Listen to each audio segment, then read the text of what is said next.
Sabe a história do Brasil que a gente aprende na escola?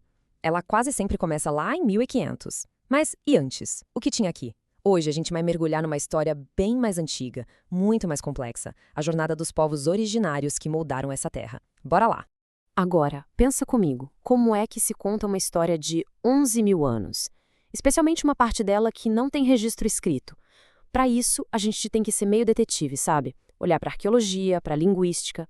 E são essas pistas que levam a gente para descobertas incríveis, bem aqui no Brasil. Olha só isso aqui. Esse é o crânio da Luzia, o fóssil humano mais antigo já encontrado em todas as Américas, coisa de 11.500 anos. E o mais legal, ela foi encontrada aqui em Minas Gerais. A descoberta da Luzia não foi só um achado, foi uma revolução que abriu uma janela para o nosso passado mais distante. Pensa assim, por muito tempo, a ideia era que o povoamento das Américas foi tipo uma avenida de mão única. A teoria de Clovis dizia que um pessoal veio da Ásia, atravessou o Estreito de Bering e pronto. Mas aí aparece a Luzia.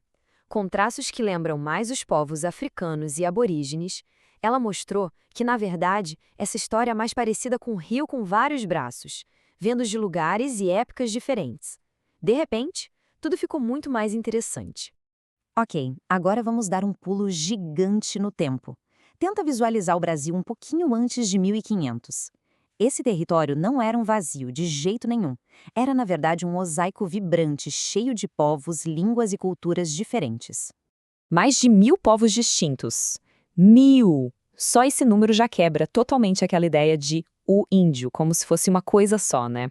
A diversidade era e continua sendo a marca principal dos povos originários.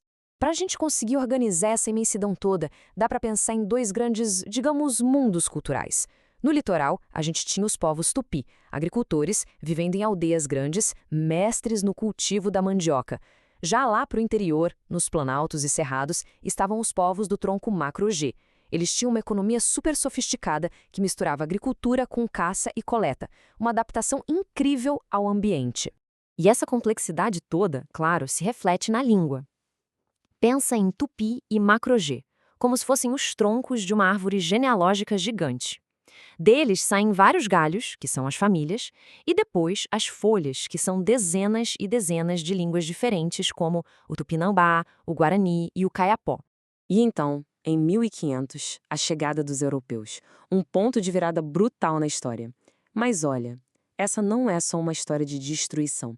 É também uma história de muita resistência, de adaptação e de uma capacidade incrível de agir, mesmo nas piores situações possíveis. O impacto da colonização foi devastador. Não tem outra palavra. Guerras, doenças que eles nunca tinham visto antes, escravidão, roubo de terras e uma tentativa sistemática de apagar culturas inteiras. Foi uma tragédia de proporções que a gente mal consegue imaginar. Essa citação da historiadora Maria Leônia Chaves de Rezende resume perfeitamente o que a gente chama de apagamento histórico. Por séculos, a história oficial tratou os povos indígenas como se eles fossem personagens que só existiram lá no comecinho e depois sumiram, e não como pessoas que continuaram construindo a história do Brasil. E aí fica a pergunta: eles foram só vítimas passivas disso tudo? A resposta é um gigantesco não. E para entender o porquê, a gente precisa conhecer dois conceitos que mudam completamente o nosso jeito de ver esse período. O primeiro é agência indígena. Parece um termo complicado, mas a ideia é simples. Agência é a capacidade de agir, de fazer escolhas. Em vez de ficarem parados, os povos indígenas negociaram, lutaram, fizeram alianças, adaptaram suas estratégias o tempo todo. Eles eram, e ainda são, os protagonistas da sua própria história. E isso nos leva direto para o segundo conceito, o de índio colonial, da mesma historiadora. Ele descreve aquela pessoa indígena que, mesmo forçada a viver nessa nova sociedade, aprendeu a usar as ferramentas do próprio colonizador, a religião, a língua, as leis, como uma forma de resistir, de sobreviver e de manter suas raízes vivas. Para ver como isso funciona na prática, vamos dar um zoom num lugar que a história oficial por muito tempo disse que estava vazio de indígenas. A Bacia do Rio Verde, lá no sul de Minas Gerais. O que as pesquisas descobriram por ali muda completamente o jogo. Se você pegar os documentos da época, como um registro de terra ou de batismo, vai ver termos genéricos como carijó. Carijó podia ser qualquer indígena. Era uma forma de apagar as identidades específicas de povos como os Puri, os Coroados ou os Cataguás que viviam ali. Então tá, se os papéis oficiais tentavam esconder essa presença, como é que a gente sabe que eles continuaram ali?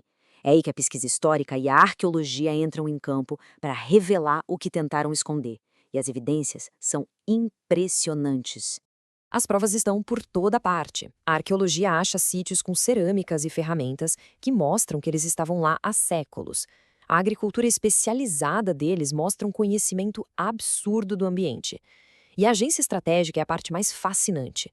Muitos indígenas aceitavam o batismo católico não por se converterem, mas para conseguir um documento oficial. Com aquele papel na mão, eles podiam ir na justiça do colonizador, lutar para não serem escravizados. Genial, né? Trazer essa história de volta não é só para corrigir um erro do passado, não. É fundamental para a gente entender quem somos hoje e para construir um futuro mais justo. Conhecer essa história ajuda a gente a valorizar a diversidade imensa que forma o Brasil. É um passo essencial para garantir os direitos desses povos hoje e para a gente reconhecer que as culturas e os saberes deles são parte fundamental da nossa identidade nacional. Então, o que a gente leva de mais importante dessa jornada? Que a história indígena aqui é milenar, é imensamente diversa e é marcada por uma capacidade incrível de resistir e de se adaptar. E que essa história, no fim das contas, também é a nossa história.